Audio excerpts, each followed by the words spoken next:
हाँ जी बच्चों, good morning, good afternoon, कैसे हो आप लोग।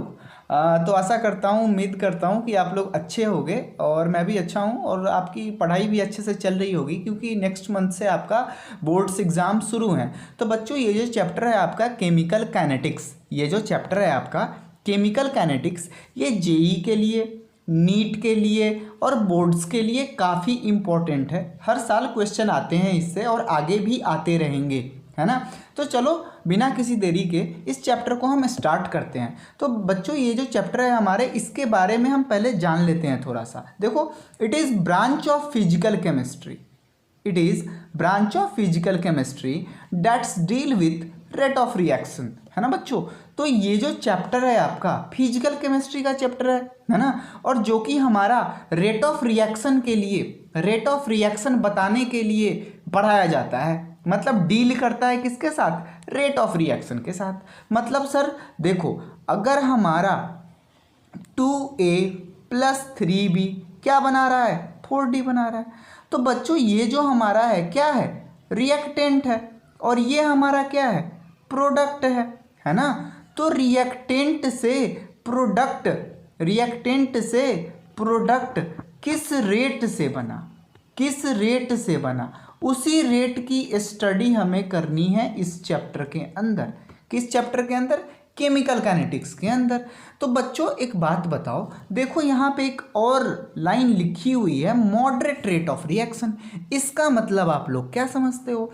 तो बच्चों, मैं अगर आपसे बोलूँ कि देखो हमारा जो क्या है, केमिकल रिएक्शन है, मतलब ये रिएक्शन जो होते हैं हमारे पास, रिएक्शन एक अगर मान लो कि मैं काफ़ी फास्ट रिएक्शन दे दूँ।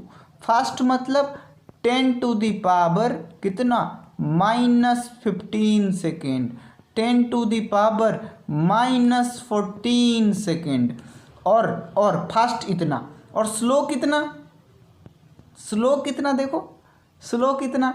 मान लो कि 5 साल लग जाएं या फिर 500 साल लग जाएं, तो क्या बच्चों उसका आप लोग स्टडी कर पाओगे? उतने दिन तक जिंदा रह पाओगे? तो हमारे पास का एक तो होता है फास्ट रिएक्शन और एक तो होता है स्लो रिएक्शन। तो सर हम इन दोनों की स्टडी तो कर ही नहीं सकते, काहे कि ये तो बड़ा जल्दी ख़त्म हो जाएगा, फिर हम सर कैसे करेंगे स्टडी? तो बच्चों आपको टेंशन लेने की ज़रूरत नहीं है, फिक्र करने की कोई ज़रूरत नहीं है। तो इन दोनों के बीच में ना बच्चों एक रिएक्शन होता है जिसको हम बोलते हैं मॉडरेट रेट ऑफ रिएक्शन। क्या बोलते हैं? मॉडरेट रेट ऑफ रिएक्शन, जिसको हम स्टडी करते हैं बच्चों। तो फिर एक बार और सुन लो, आप ऐसे भी लिख सकते हो, it is branch of physical chemistry that's deal with rate of reaction. मतलब कौन सा rate of reaction? Moderate rate of reaction, मतलब बीच वाला रेट ऑफ रिएक्शन के बारे में हम इस चैप्टर के अंदर स्टडी करते हैं। ठीक है सर ये बात तो हमें बड़े अच्छे से समझ में आ गई कि पहली बात तो आपने बताया कि केमिकल काइनेटिक्स है हमारा, केमिकल काइनेटिक्स चैप्टर है, फिजिकल केमिस्ट्री का पार्ट है। इसके अंदर में ना सर हम रेट ऑफ रिएक्शन के बारे में स्टडी करते हैं। कौन से वाले की? मॉडरेट वाले की सर। तो सर समझ गए। तो सर अब रेट हम कैसे कैलकुलेट करते हैं उसके बारे में कुछ आइडिया दे दो। तो बच्चों पहले तो आप एक बार एक काम कर लो कि देखो हमने क्या लिखा है यहाँ पे, चेंज इन कॉन्सेंट्रेशन। क्या लिखा है? पेन ले लूँ जरा। Change in concentration upon change in time. बच्चों रेट हम कैसे निकालते थे बचपन में या फिर 55 में, है ना? कैसे निकालते थे? Change in concentration. अरे इनिशियली कितना था, फाइनली कितना था, और दोनों का गैप निकाल के और टाइम के गैप से डिवाइड कर देते थे। मतलब change in concentration upon change in time. अरे नेक्स्ट पेज पर आ जाओ, देखो जरा। मानो कि हमारे पास क्या है, एक बड़ा प्यारा सा रिएक्टेंट है ना, और जो कि कुर्बान होने वाला है। क्यों?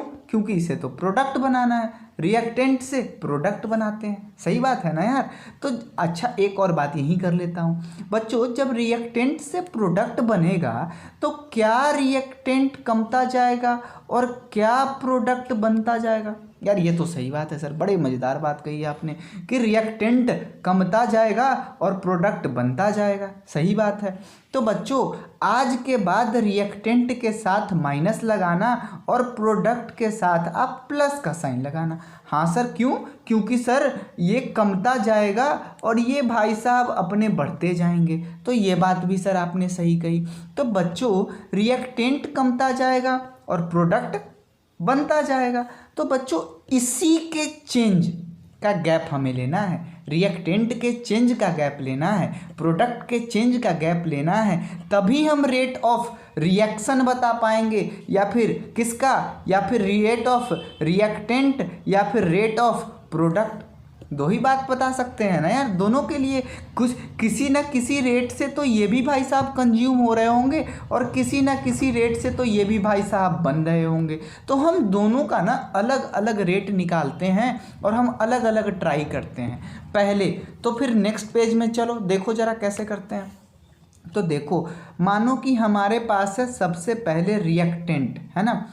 तो हमारा टाइम यहाँ पर लिख देता हूँ, यहाँ पर लिख देता हूँ इनिशियली, है ना, और यहाँ पर लिख देता हूँ मैं फाइनली, है ना। ये हो गया फाइनल, ये हो गया इनिशियल और ये हो गया टाइम।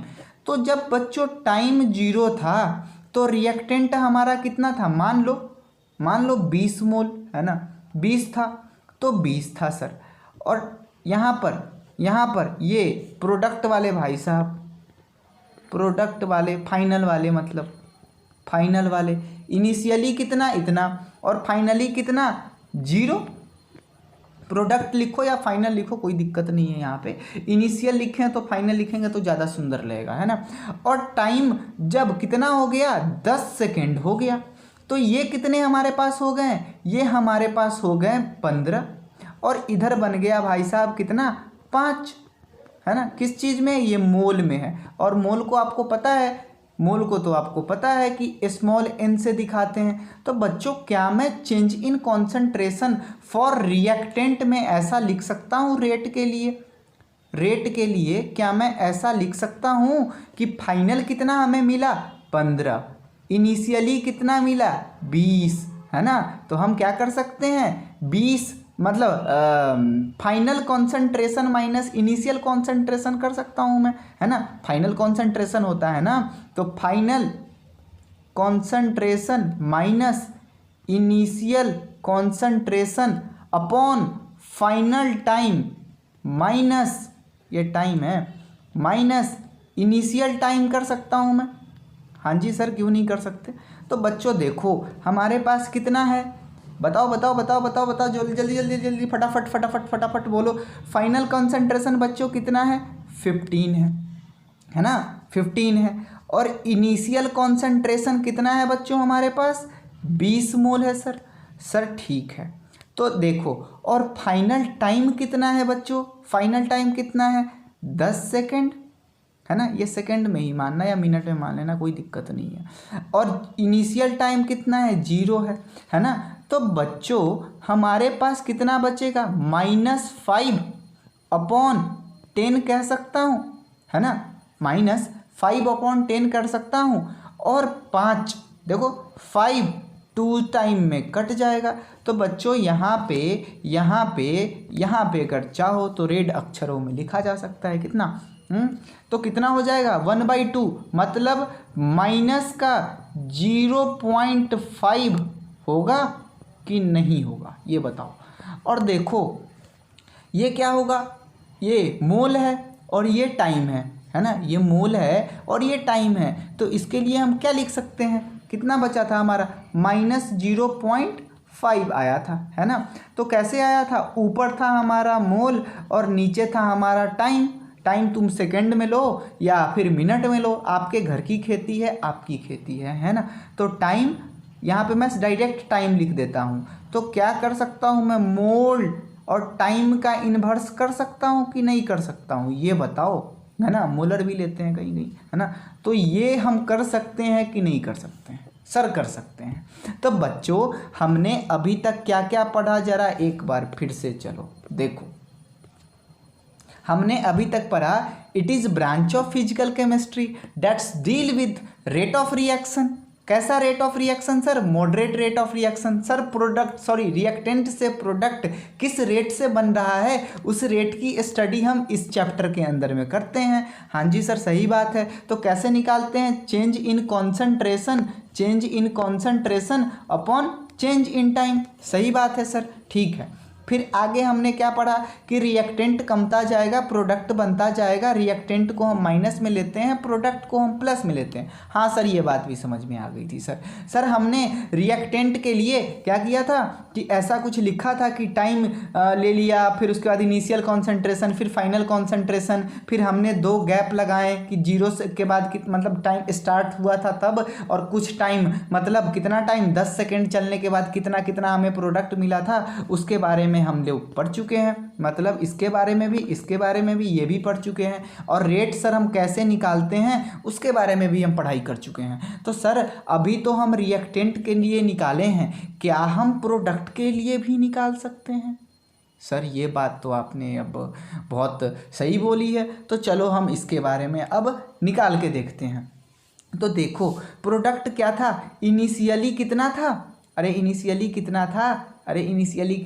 बताओ इनिशियली कितना था? 0 था। और बाद में कितना बन गया? 5 मोल बन गया। तो चलो इसी को हम यूज़ कर लेते हैं उसके अंदर। और टाइम गैप कितना था? 0 सेकेंड से 10 सेकेंड। ठीक है, तो नेक्स्ट पेज पर समझने की कोशिश करते हैं। ठीक है, अब किसके लिए? अरे किसके लिए? बोलो किसके लिए बच्चों, किसके लिए? हम लोग अब बात करेंगे प्रोडक्ट के लिए। सर प्रो प्लेयर हैं ये, है ना। पहले कितना था? 0 हो कितना गया? 5 मोल सर हो गए। मोल इसके 5 हैं, है ना, 5 मोल है। तो क्या करते हैं हम इसके लिए? और टाइम कितना हो रहा था? टाइम के लिए बताओ भाई, 0 से कितना चल रहे थे हम? 15 चल रहे थे। 15 सेकेंड की बात किए थे शायद से, है ना। तो 15 सेकेंड की बात किए थे। तो सर कितना हो जाएगा? फाइनल ये है, इनिशियल ये। सही बात है सर, फाइनल ये है। तो हम क्या करते हैं? Final concentration minus initial concentration. एक मिनट, गड़बड़ हो गया। इनिशियली कॉन्सेंट्रेशन कितना रहा होगा, है ना, और उसके बाद फाइनल टाइम और माइनस इनिशियल टाइम, है ना, यही कर रहे थे हम। तो कितना हो जाएगा हमारा फाइनल? तो +5, मतलब प्लस में ही 5 आएंगे। क्यों? क्योंकि 5 - 0 करेंगे तो यहाँ आ जाएगा 5 और 15 ऐसे कर देंगे। और इसका भी क्या हो जाएगा? मोल सेकेंड इनवर्स, है ना। ऐसे करके हम लिख सकते हैं। कोई दिक्कत है क्या इसमें? कोई दिक्कत नहीं है। मोल सेकेंड इनवर्स क्यों आया पता है ना? ये कॉन्सेंट्रेशन हमने मोल में लिया था तो मोल सेकेंड इनवर्स ही आएगा। ठीक है, तो चलो अब नेक्स्ट पेज पे चलते हैं और आगे बात करते हैं रेट के बारे में। ठीक है, ओके। हाँ जी बच्चों, तो अभी तक हमने पढ़ लिया रेट का डेफिनेशन, चेंज इन कॉन्सेंट्रेशन, है ना, रिएक्टेंट के लिए भी और प्रोडक्ट के लिए। तो बच्चों हमारे पास ना 2 तरह का रेट आता है। एक तो आता है हमारा एवरेज रेट, है ना, और दूसरा आता है इंस्टेंटेनियस रेट, है ना। इंस्टेंटेनियस रेट ऑफ रिएक्शन और average rate of reaction. Okay, तो हम लोग ना अब आगे इसके बारे में थोड़ा सा जान लेते हैं। देखो क्या होता है ना कि आप लोग कभी ऐसे बनाए हो डेल्टा, है ना, और कभी यहाँ पे स्मॉल d टाइप बनाया है ना। तो देखो एवरेज रेट को ना हम डेल्टा से डिनोट करते हैं और इंस्टेंटेनियस रेट को स्मॉल d से दिखाते हैं, है ना। आप चाहो तो आप डेल्टा भी लिखना यूज़ करना, आप चाहो तो d भी यूज़ करना, वैल्यू सेम आता है लेकिन बातें सेम नहीं है। एवरेज रेट का मतलब हुआ एक टाइम पीरियड के गैप का। मैं बोलूं कि टाइम इक्वल टू 0 सेकेंड और फिर मैंने बोला time equal to 15 second, 15 second, है ना। तो उस बीच का निकालने को जब बोला तो वो एवरेज वाला था। मैं आपसे पूछता कि time equal to 5 minute 26 second पे कितने रिएक्शन हो चुके थे, है ना, तो उस टाइम में हमारा इंस्टेंट का बात आता। तो एवरेज का मतलब हो गया एक गैप के लिए और इंस्टेंट का मतलब हो गया किसी भी एक पॉइंट के लिए, किसी भी एक पॉइंट टाइम के लिए, है ना। तो आप लोग इतना समझ गए होंगे कि एवरेज रेट का मतलब सर एक टाइम पीरियड के लिए रहा होगा और उसके लिए हम डेल्टा शो करते हैं। और इंस्टेंटेनियस में स्मॉल डी से दिखाते हैं। तो बच्चों एक बात और करनी थी, क्या मैं बोल सकता हूँ delta T time tends to zero, अगर जो गैप पीरियड का टाइम जो एकदम जीरो के बराबर हो जाए तो वही इंस्टेंटेनियस रेट हो जाएगा। एवरेज रेट वाला ही इंस्टेंटेनियस हो जाएगा। कब होगा, बताओ कब होगा, जब हमारा delta T tends to zero हो जाएगा, तब हमारा एवरेज रेट ही इंस्टेंटेनियस रेट में बदल जाएगा। कोई दिक्कत है यहाँ तक? कोई दिक्कत नहीं होगी। तो बच्चे चलो हम रिएक्शन से ना इसे लिखने की कोशिश करते हैं कि एवरेज रेट कैसे लिखते हैं और इंस्टेंटेनियस रेट कैसे लिखते हैं। ठीक है, ओके। तो चलो देखो नेक्स्ट पेज में। हाँ बच्चों, तो अब हम देखते हैं एवरेज रेट ऑफ रिएक्शन पहले लिखते कैसे हैं, फिर देखेंगे इंस्टेंटेनियस के बारे में। तो एवरेज के बारे में बच्चों मैंने बताया कि इसके साथ, इस डेल्टा के साथ डिनोट करते हैं इसको, है ना। तो देखो कि कैसे लिखना है इसे ज़रा। तो देखो क्या है, 2a + 3b हमें 4c देता है। ठीक है सर। तो बच्चों हम ऐसे लिखते हैं एवरेज रेट या फिर rate of reaction, ROR, rate of reaction, है ना। तो बच्चों क्या मैं लिख सकता हूँ, और ये जो साइन होता है ब्रैकेट वाला, इसे हम बोलते हैं कॉन्संट्रेशन। क्या बोलते हैं? कॉन्संट्रेशन, है ना, कॉन्सेंट्रेशन बोलते हैं। तो मैं क्या ऐसे लिख सकता हूँ, चेंज इन, मतलब चेंज को तो ऐसे दिखाते हैं ना, डेल्टा से दिखाते हैं। तो चेंज इन कॉन्सेंट्रेशन ऑफ ए, है ना, अपॉन चेंज इन टाइम। और बच्चों ये हमारा रिएक्टेंट है, तो क्या मैं माइनस साइन लगा सकता हूँ। और आपको क्या करना है, जो स्टाइकोमेट्री हो उससे इसे डिवाइड कर देना है। ठीक है।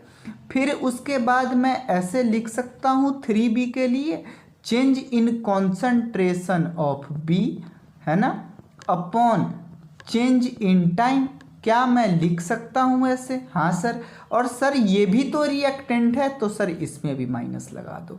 और स्टाइकोमेट्री 3 है, तो इससे इसे आप डिवाइड दे सकते हो। और फिर उसके बाद देखो सर, अब तो प्रोडक्ट आ गया, तो क्या मैं इसके लिए भी लिख सकता हूँ change in concentration of C upon change in time, है ना, चेंज इन टाइम। और उसके बाद सर आप 4 से इसे भी तो डिवाइड करो, ये स्टाइकोमेट्री है तो। और यहाँ सर प्लस साइन लगाना, क्यों सर? क्योंकि सर ये दोनों तो अपने रिएक्टेंट भैया हैं। क्या है? रिएक्टेंट हैं। और ये तो प्रोडक्ट है हमारे सर, तो प्रोडक्ट क्या होगा हमारा? कमता जाएगा और टाइम के साथ, सॉरी कमता तो नहीं जाएगा यार, ये रिएक्टेंट कमेगा और हमारा प्रोडक्ट सर बढ़ता जाएगा। और जब बढ़ रहा है तो प्लस आएगा, और अगर कम रहा है तो माइनस आएगा। बच्चों ये तो हो गई रिएक्टेंट और प्रोडक्ट के हिसाब से बात। लेकिन हम पीछे जब इनिशियल और फाइनल का खेल खेल रहे थे, तो फाइनल माइनस इनिशियल जब कर रहे थे, तो देखना वहाँ पे क्या हो रहा था, एक बार देख लो ज़रा, फिर तुम्हें कुछ समझ में आए शायद से, है ना। यहाँ पे देखते हैं। देखो बच्चों क्या है कि यहाँ पर आप देखिए रिएक्टेंट के केस में देखिए और प्रोडक्ट के केस में देखिए, दो ऑब्जर्वेशन को देखना। एक बार देखो रिएक्टेंट फाइनली कितना बन रहा है, अगर इन दोनों को मैं कंपेयर कराऊँ तो, इन दोनों को कराऊँ तो, है ना। तो इनिशियली कितना था हमारे पास? 20 मोल था। फाइनली कितना बन रहा था? 10 मोल बन रहा था। तो क्या हो रहा था, फाइनल माइनस जब इनिशियल कर रहे थे, मतलब 10 - 5 जब हम कर रहे थे, 10 - जब 5 कर रहे थे हम, तो आंसर हमारा निगेटिव में आ रहा था -10 गैप की बात करूं तो। लेकिन सर जब हम प्रोडक्ट की बात कर रहे थे तो 10 माइनस मतलब फाइनल -0 कर रहे थे, 10 - 0 कर रहे थे, तो हमारा सर आंसर प्लस में आ रहा था, +10 का आ रहा था। तो सर देखो प्रोडक्ट वाला तो ऐसे भी हमें प्लस में मिल रहा है और रिएक्टेंट वाला ऐसे भी हमें माइनस में मिल रहा है। तो सर आपने जो यहाँ पर बात की सर आपने जो यहाँ पे बात की, यहाँ पे बात की, यहाँ पे बात की, वही बात हमारा पीछे है।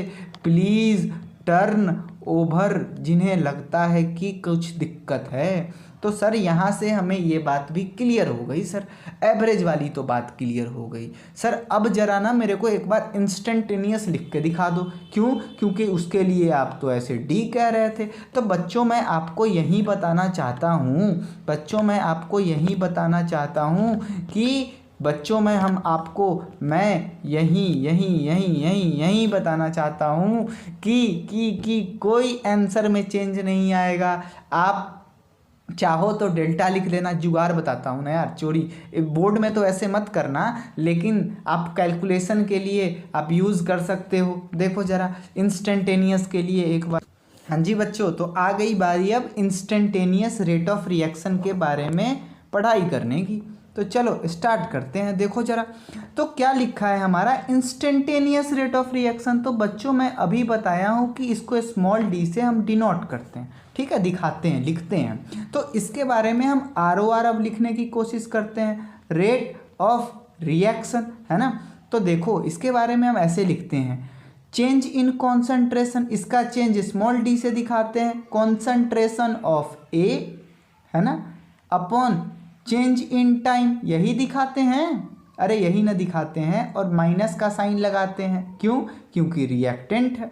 और उसके बाद देखो क्या हम ऐसे लगाते हैं, change in concentration of B, है ना, change in concentration of B, एक minute, change in concentration of B upon change in time, सही बात है, अरे चेंज इन टाइम लिखते हैं ना, चेंज इन टाइम। और सर इसमें भी स्टाइकोमेट्री आपने छोड़ दी और इसमें भी स्टाइकोमेट्री आपने छोड़ दी, उससे तो डिवाइड हमें करना ही पड़ेगा। तो बच्चों अब तो रिएक्टेंट की बात हो गई, चलो प्रोडक्ट में तो प्लस लगा ही देता हूँ मैं, चेंज का साइन भी ला ही देता हूँ, प्लस इसमें डी लगाना ही पड़ेगा हमें, change in concentration of D upon change in time लिख सकता हूँ मैं। और स्टाइकोमेट्री 4 है तो डिवाइड कर दो। ये हमारा क्या हो गया भाई, रिएक्टेंट हो गया, ये हमारा क्या हो गया, प्रोडक्ट हो गया। सही है, कोई दिक्कत है इसमें? तो आपको अभी तक कोई दिक्कत नहीं होना चाहिए। आपने अभी तक क्या पढ़ा, आपने एवरेज रेट ऑफ रिएक्शन लिखना आपने सीख लिया। उसके बाद आपने सीखा कि change in concentration of A upon change in time और स्टाइकोमेट्री से डिवाइड कर दो, और माइनस लगाना रिएक्टेंट में, प्लस लगाना प्रोडक्ट में, change in concentration of B upon change in time और स्टाइकोमेट्री कोफिशिएंट से क्या करना है, डिवाइड कर देना है। तो अब तो कोई दिक्कत नहीं है सर। सर देखो ये भी रिएक्टेंट था, कम रहा था इसलिए माइनस दिया, बढ़ रहा था प्लस दिया, और PTO तो आपको पता ही है ना। तो नेक्स्ट पेज में भी ऐसा ही कुछ हुआ था हमारे साथ, है ना, हमारे साथ नहीं, इसके साथ, है ना, इसके साथ, इसके साथ। तो इसमें भी आपको अब कोई दिक्कत नहीं होनी चाहिए, आई होप, है ना। तो आप अब आगे चलिए हमारे साथ। हम आगे क्या पढ़ेंगे, आगे हम पढ़ेंगे कि ऑर्डर के बारे में जानेंगे। और अगर हमें किसी पर्टिकुलर स्पीसीज़ का हमें बोल दे कि रेट ऑफ अपीयरेंस बताओ और रेट ऑफ डिसअपीयरेंस बताओ, तो उसके बारे में हम अब